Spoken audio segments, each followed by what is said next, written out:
देखो भाई, यीशु मसीह की जिंदगी में बहुत सारे चमत्कार हुए हैं, है ना? और उनमें से एक बहुत ही जबरदस्त चमत्कार है, किसी भी आदमी के अंदर से बुरी आत्मा को भगाना। बाइबल में खासकर मरकुस के 5वें अध्याय में एक ऐसा ही किस्सा बताया गया है जहां यीशु ने एक आदमी को बुरी स्पिरिटों से आजाद किया। यह सब गदरेनियों के इलाके में हुआ।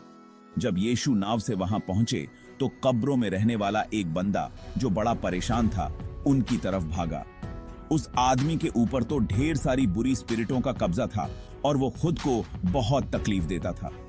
उसे जंजीरों से बांधने की कोशिश भी हुई, लेकिन वो इतना पावरवर था कि जंजीरों को तोड़ देता।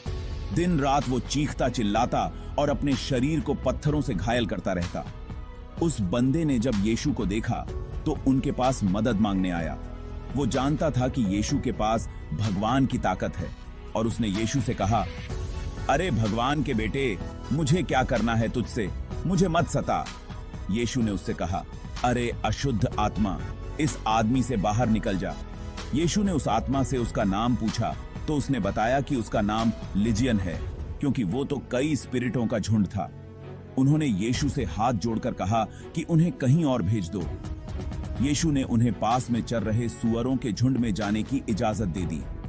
जैसे ही वो स्पिरिटें सुअरों में घुसीं, पूरा झुंड पहाड़ से कूदकर समुद्र में डूब गया। ये देखकर लोग डर गए और गांव-गांव में इस घटना की बातें होने लगीं। इस चमत्कार से यीशु ने ना सिर्फ उस बंदे को शारीरिक और मानसिक तकलीफ से छुटकारा दिलाया, बल्कि सबको दिखा दिया कि भगवान की ताकत के सामने कोई बुरी आत्मा या बुरी ताकत नहीं टिक सकती।